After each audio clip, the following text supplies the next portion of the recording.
You're listening to the Otis Jiry channel.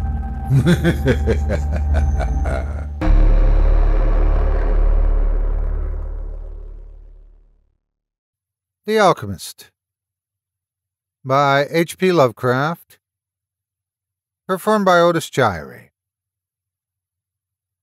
High up, crowning the grassy summit of a swelling mound whose sides are wooded near the base with the gnarled trees of the primeval forest, stands the old chateau of my ancestors. For centuries its lofty battlements have frowned down upon the wild and rugged countryside about, serving as a home and stronghold for the proud house whose honored line is older even than the moss-grown castle walls.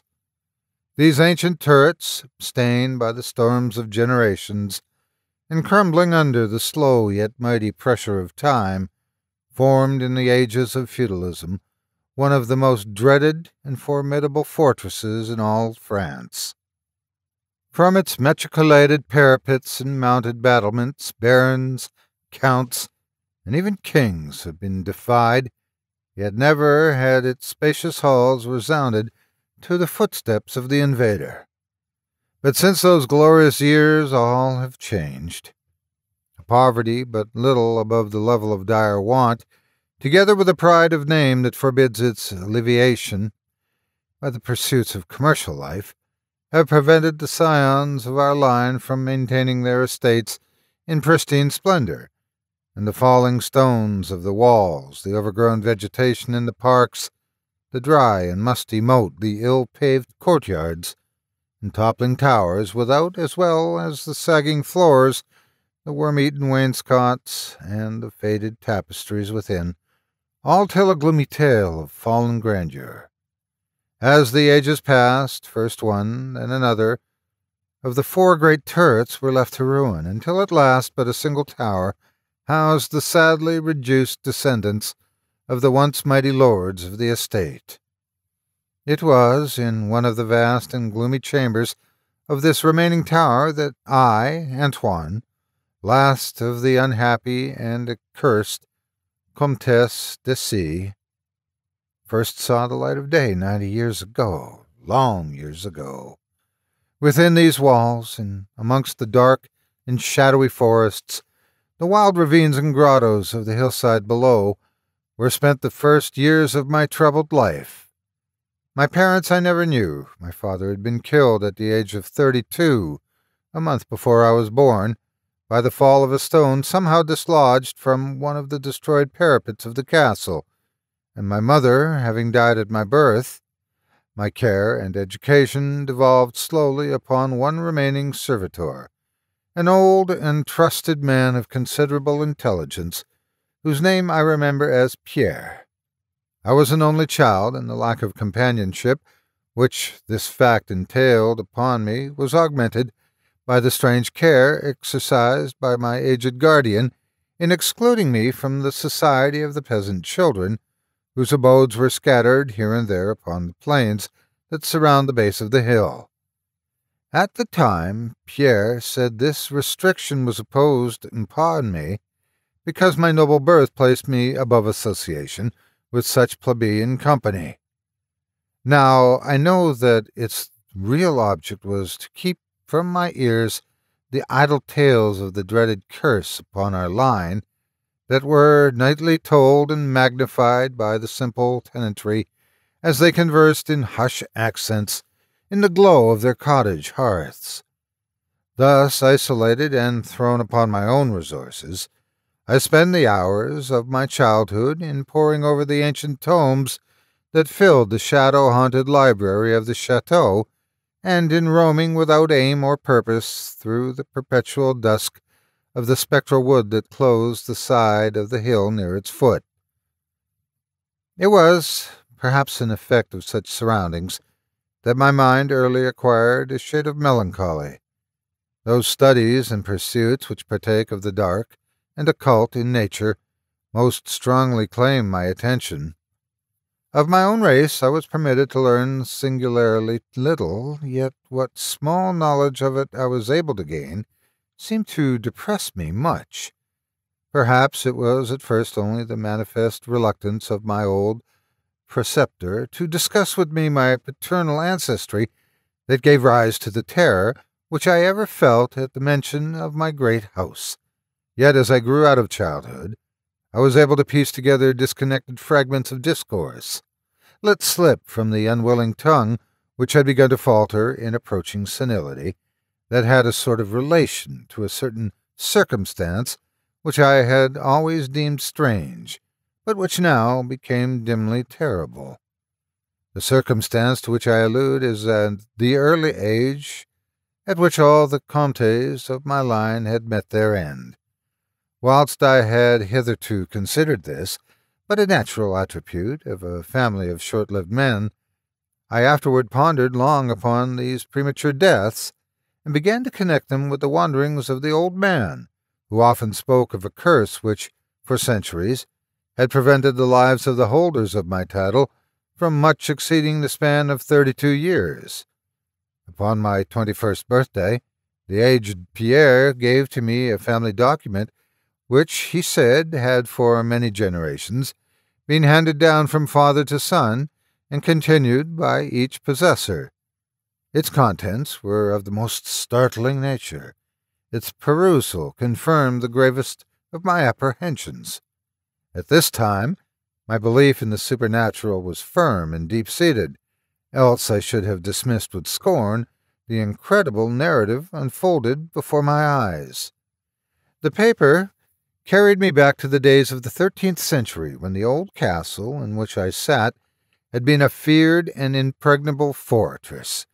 It told of a certain ancient man who had once dwelt on our estates, a person of no small accomplishments, though little above the rank of peasant. By name, Michel, usually designated by the surname of Mauvais, the evil, on account of his sinister reputation. He had studied beyond the custom of his kind, seeking such things as the philosopher's stone or the elixir of eternal life, and was reputed wise in the terrible secrets of black magic and alchemy. Michel Mauvais had one son named Charles, a youth as proficient as himself in the hidden arts, and who had therefore been called Le Sorcier, or the Wizard.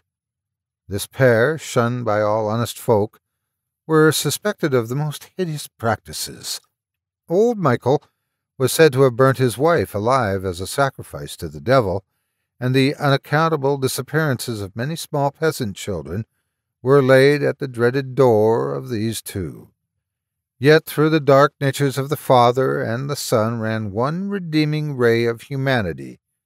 The evil old man loved his offspring with fierce intensity, whilst the youth had for his parent a more than filial affection.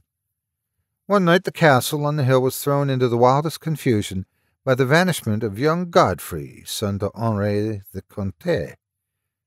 A searching party, headed by the frantic father, invaded the cottage of the sorcerers, and there came upon old Michel Mauvais, busy over a huge and violently boiling cauldron. Without certain cause, in the ungoverned madness of fury and despair, the Comte laid hands on the aged wizard, and ere he released his murderous hold, his victim was no more. Meanwhile joyful servants were proclaiming the finding of young Godfrey in a distant and unused chamber of the great edifice, telling too late that poor Michel had been killed in vain. As the Comte and his associates turned away from the lowly abode of the alchemists, the form of Charles Le Sorcier appeared through the trees. The excited chatter of the menials standing about told him what had occurred, yet he seemed at first unmoved at his father's fate. Then, slowly advancing to meet the Comte, he pronounced in dull yet terrible accents the curse that ever afterward haunted the house of C. May ne'er a noble of thy murderous line survive to reach a greater age than thine, spake he, when suddenly leaping backwards into the black wood, he drew from his tunic a phial of colourless liquid, which he threw into the face of his father's slayer as he disappeared behind the inky curtain of the night. The Comte died without utterance, and was buried the next day, but little more than 32 years from the hour of his birth. No trace of the assassin could be found, though relentless bands of peasants scoured the neighboring woods and the meadowland around the hill. Thus time and the want of a reminder dulled the memory of the curse in the minds of the late Comte's family, so that when Godfrey, innocent cause of the whole tragedy, and now bearing the title, was killed by an arrow whilst hunting, at the age of 32, there were no thoughts save those of grief at his demise.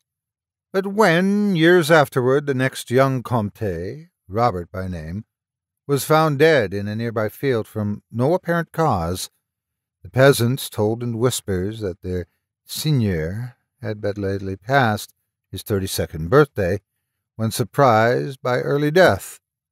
Louis, son to Robert, was found drowned in the moat at the same fateful age, and thus down through the centuries ran the ominous chronicle. Henris, Roberts, Antoines, and Armands, snatched from happy and virtuous lives, when little below the age of their unfortunate ancestor at his murder. That I had left at most but 11 years of further existence was made certain to me by the words which I read. My life, previously held at small value, now became dearer to me each day, as I delved deeper and deeper into the mysteries of the hidden world of black magic. Isolated as I was, modern science had produced no impression upon me, and I labored as in the Middle Ages, as rapt as had been old Michel and young Charles themselves in the acquisition of demonological and alchemical learning.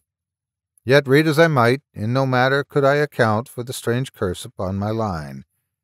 In unusually rational moments, I would even go so far as to seek a natural explanation, attributing the early deaths of my ancestors to the sinister Charles Le Saucier and his heirs, yet having found, upon careful inquiry, that there were no known descendants of the alchemist, I would fall back to occult studies, and once more endeavor to find a spell that would release my house from its terrible burden. Upon one thing I was absolutely resolved. I should never wed, for since no other branches of my family were in existence, I might thus end the curse with myself. As I drew near the age of 30, old Pierre was called to the land beyond. Alone I buried him beneath the stones of the courtyard, about which he had loved to wander in life. Thus was I left to ponder on myself as the only human creature within the great fortress, and in my utter solitude my mind began to cease its vain protest against the impending doom, to become almost reconciled to the fate which so many of my ancestors had met.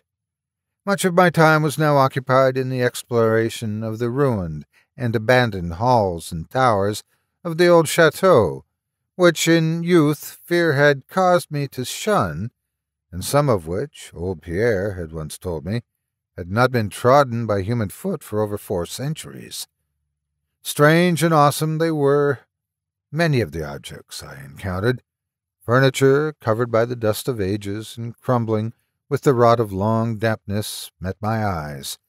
Cobwebs in a profusion never before seen by me were spun everywhere, and huge bats flapped their bony and uncanny wings on all sides of the otherwise untenanted gloom. Of my exact age, even down to days and hours, I kept a most careful record, for each movement of the pendulum of the massive clock in the library told off so much more of my doomed existence. At length I approached that time which I had so long viewed with apprehension. Since most of my ancestors had been seized some little while before they reached the exact age of Comte Henri, at his end, I was every moment on the watch for the coming of the unknown death. In what strange form the curse should overtake me I knew not, but I was resolved, at least, that it should not find me a cowardly or a passive victim. With new vigor I applied myself to my examination of the old chateau and its contents. It was upon one of the longest of all my excursions of discovery in the deserted portion of the castle, less than a week before that fatal hour, which I must mark the utmost limit of my stay on earth, beyond which I could not even the slightest hope of continuing to draw breath, that I came upon the culminating event of my whole life. I had spent the better part of the morning in climbing up and down half-ruined staircases in one of the most dilapidated of the ancient turrets. As the afternoon progressed, I sought the lower levels, descending into what appeared to be either a medieval place of confinement or a more recently excavated storehouse for gunpowder. As I slowly traversed the nitre-encrusted passageway at the foot of the last staircase, the paving became very damp, and soon I saw, by the light of my flickering torch, that a blank, water-stained wall impeded my journey. Turning to retrace my steps, my eye fell upon a small trap-door with a ring which lay directly beneath my feet. Pausing, I succeeded with difficulty in raising it, whereupon there was revealed a black aperture, exhaling noxious fumes which caused my torch to sputter, and disclosing in the unsteady glare the top of the flight of stone steps. As soon as the torch, which I lowered into the repellent depths, burned freely and steadily, I commenced my descent. The steps were many and led to a narrow stone-flagged passage, which I knew must be far underground. The passage proved of great length, and terminated in a massive oaken door, dripping with the moisture of the place, and stoutly resisting all my attempts to open it. Ceasing after a time my efforts in this direction, I had proceeded back some distance toward the steps, when there suddenly fell to my experience one of the most profound and maddening shocks capable of reception by the human mind. Without warning, I heard the heavy door behind me creak slowly open upon its rusted hinges. My immediate sensations are incapable of analysis. To be confronted in a place as thoroughly deserted as I had deemed the old castle, with evidence of the presence of man or spirit, produced in my brain a horror of the most acute description. When at last I turned and faced the seat of the sound, my eyes must have started from their orbits at the sight that they beheld. There in the ancient Gothic doorway stood a human figure. It was that of a man clad in a skull-cap and long medieval tunic of dark color. His long hair and flowing beard were of a terrible and intense black hue, and of incredible profusion. His forehead high beyond the usual dimensions, his cheeks deep sunken and heavy lined with wrinkles, and his hands, long, claw-like and gnarled, were of such a deathly, marble-like whiteness as I have never elsewhere seen in man. His figure, lean to the proportions of a skeleton, was strangely bent, and almost lost within the voluminous folds of his peculiar garment. But strangest of all were his eyes, twin caves of abysmal blackness, profound in expression of understanding, yet inhuman in degree of wickedness. These were now fixed upon me, piercing my soul with their hatred, and rooting me to the spot whereon I stood. At last the figure spoke in a rumbling voice that chilled me through with its dull hollowness and latent malevolence. The language in which the discourse was clothed was that debased form of Latin in use amongst the more learned men of the Middle Ages, and made familiar to me by my prolonged researches into the works of the old alchemists and demonologists. The apparition spoke of the curse which had hovered over my house, told me of my coming end, dwelt on the wrong perpetrated by my ancestor against old Michel Mauvais, and gloated over the revenge of Charles Le Saucier. He told how young Charles had escaped into the night, returning in after years to kill Godfrey the heir with an arrow just as he approached the age which had been his father's at his assassination, how he had secretly returned to the estate and established himself, unknown, in the even then deserted subterranean chamber whose doorway now framed the hideous narrator. How he had seized Robert, son of Godfrey, in a field, forced poison down his throat, and left him to die at the age of 32, thus maintaining the foul provisions of his vengeful curse. At this point I was left to imagine the solution of the greatest mystery of all, how the curse had been fulfilled since that time when Charles Le Saucier must, in the course of nature, have died, for the man digressed into an account of the deep alchemical studies of the two wizards, father and son, speaking most particularly of the researches of Charles Le Saucier concerning the elixir which should grant to him who partook of it eternal life and youth. His enthusiasm had seemed, for the moment, to remove from his terrible eyes the hatred that had at first so haunted him. But suddenly the fiendish glare returned, and with a shocking sound, like the hissing of a serpent, the stranger raised a glass phial, with the evident intent of ending my life as had Charles Le Saucier, 600 years before, ended that of my ancestor. Prompted by some preserving instinct of self-defense, I broke through the spell that had hitherto held me immovable, and flung my now dying torch at the creature who menaced my existence. I heard the phial break harmlessly against the stones of the passage as the tunic of the strange man caught fire, and lit the horrid scene with a ghastly radiance.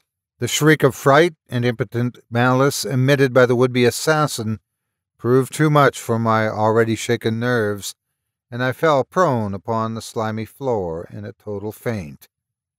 When at last my senses returned, all was frighteningly dark, and my mind, remembering what had occurred, shrank from the idea of beholding more, yet curiosity overmastered all. Who, I asked myself, was this man of evil, and how came he within the castle walls? Why should he seek to avenge the death of poor Michel Mauvais?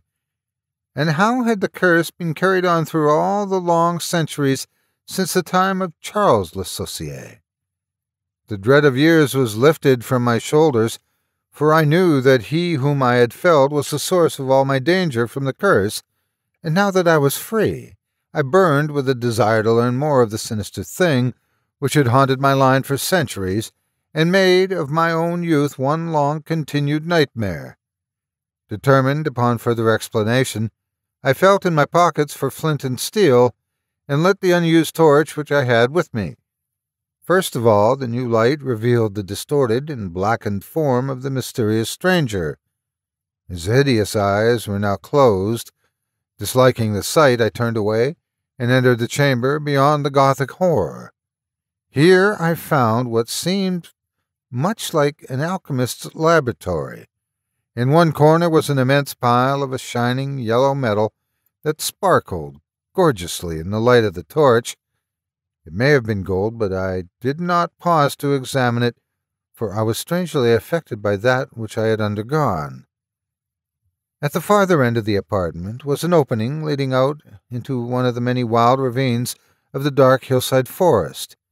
Filled with wonder, yet now realizing how the man had obtained access to the chateau, I proceeded to return.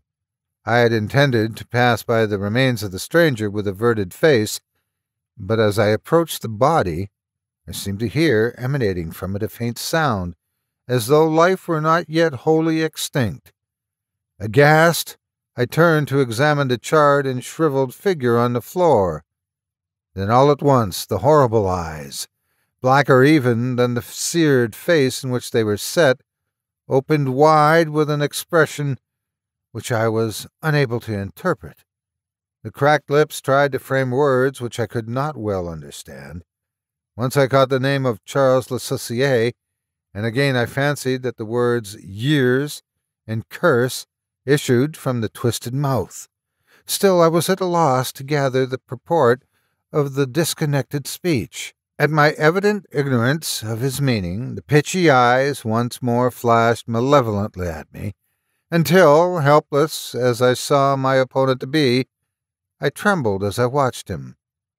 Suddenly the wretch, animated with his last burst of strength, raised his hideous head from the damp and sunken pavement.